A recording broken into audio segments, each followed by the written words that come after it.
All existence goes in cycles. The growing seasons, our work life, a marriage, our very human lives are driven by cyclical patterns. How can we best understand and learn to balance the development of both spiritual and material cycles? In this video, we will further examine teachings from the School of Divine Philosophy on material and spiritual cycles. Welcome to another video on spiritual reality from the Baha'i perspective.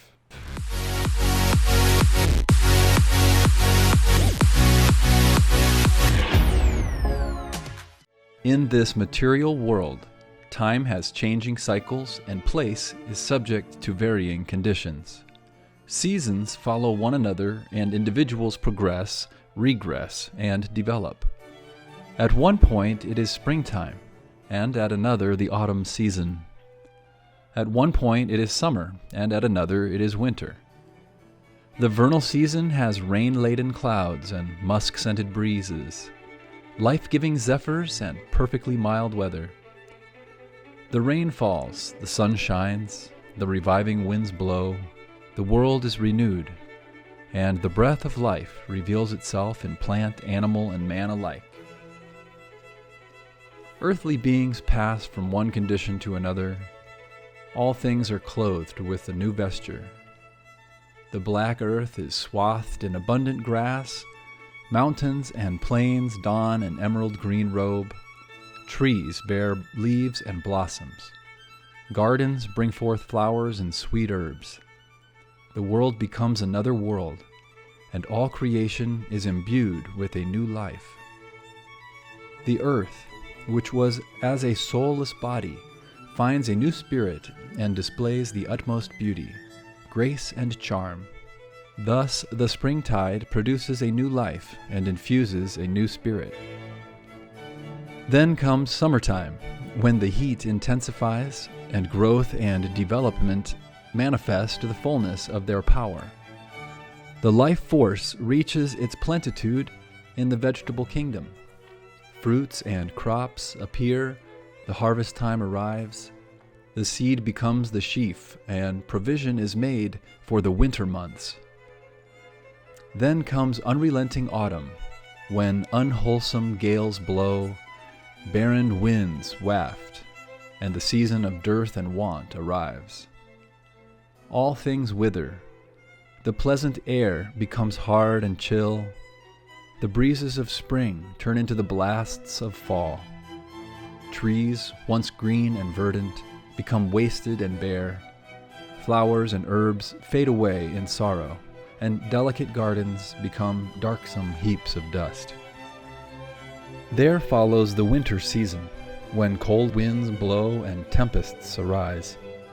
It snows and storms, it hails and rains, it thunders and lightens, and lethargy and torpor take hold.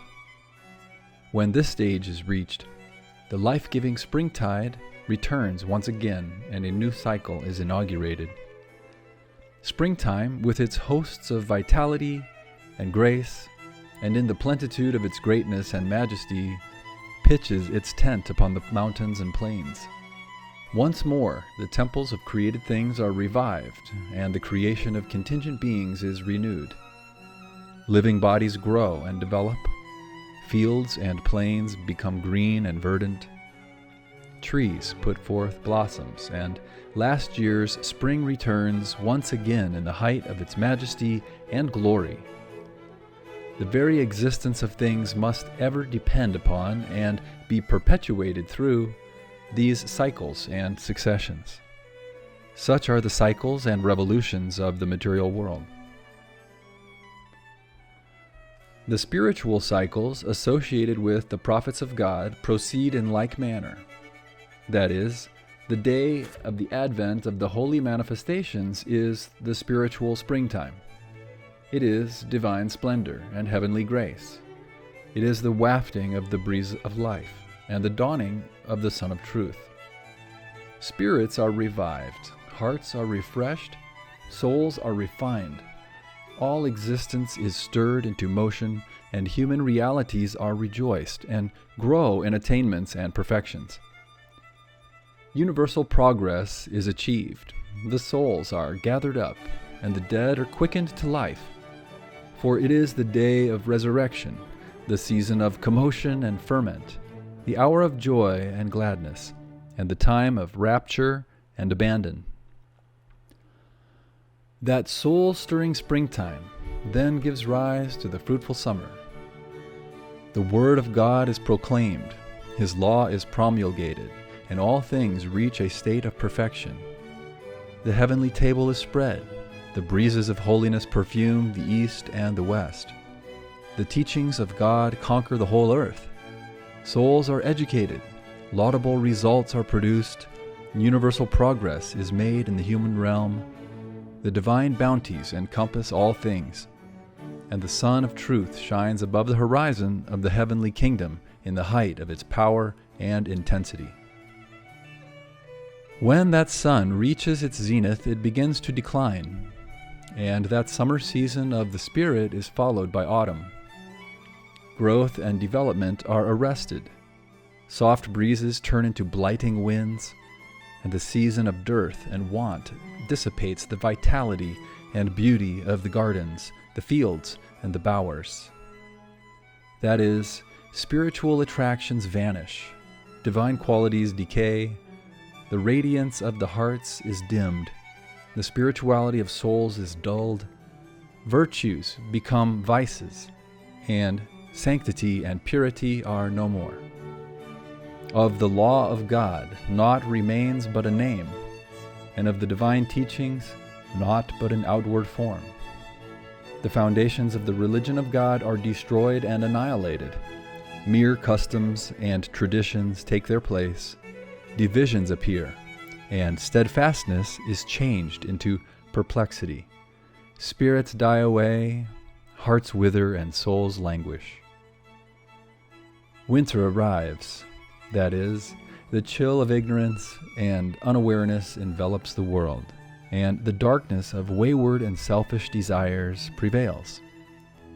Apathy and defiance ensue, with indolence and folly, baseness and animal qualities, coldness and stone-like torpor, even as the wintertime, when the terrestrial globe is deprived of the influence of the rays of the sun and becomes waste and desolate.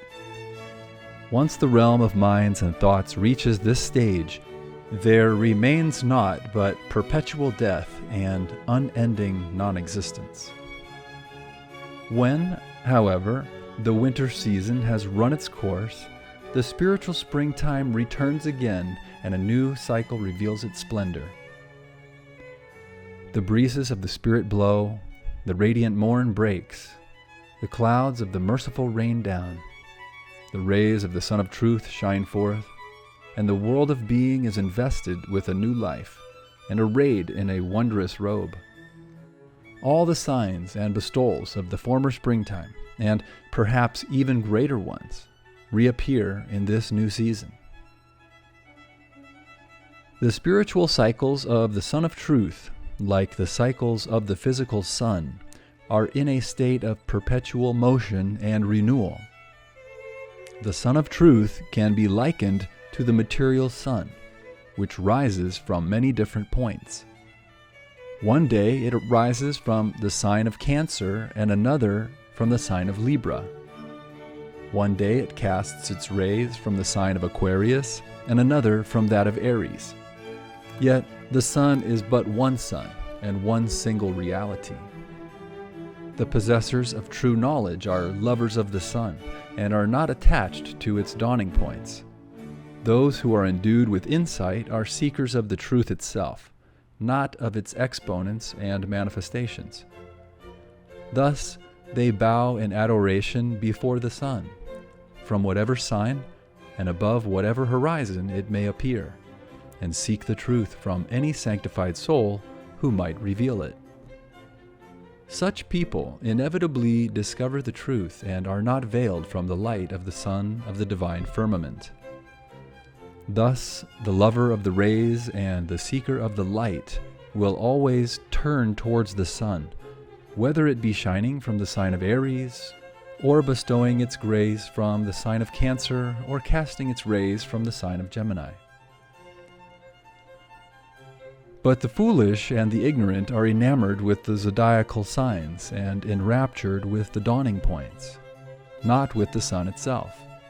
When it was in Cancer, they turned towards it, but when it passed into Libra, they continued, attached as they were to the former sign, to fix their gaze upon and hold fast unto that sign, and thus they deprived themselves of the rays of the sun when once it had moved. Thus the Sun of Truth at one time shed its rays from the sign of Abraham.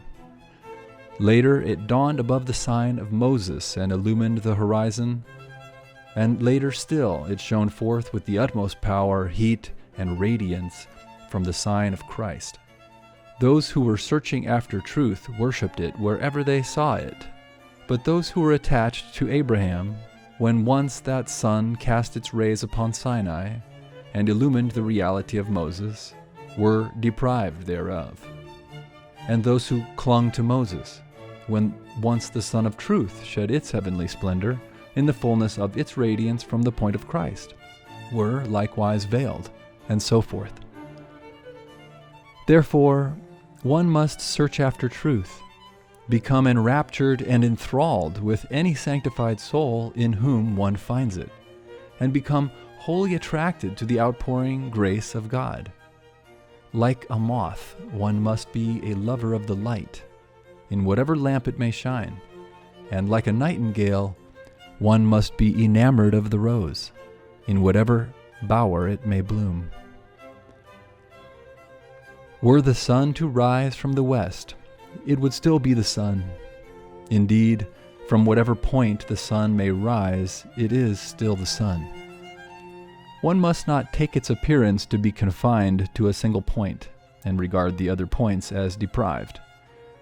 One must not be veiled by its rising in the east, and consider the west as the place of its setting and decline. One must seek after the manifold grace of God, search out the divine effulgences, and become enraptured and enthralled with any reality in which they are clearly and plainly found.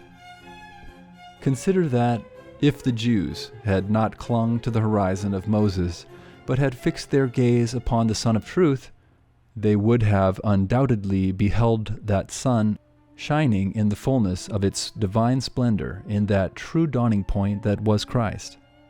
But 1,000 times, alas! They clung to the name of Moses and deprived themselves of that supernal grace and heavenly splendor.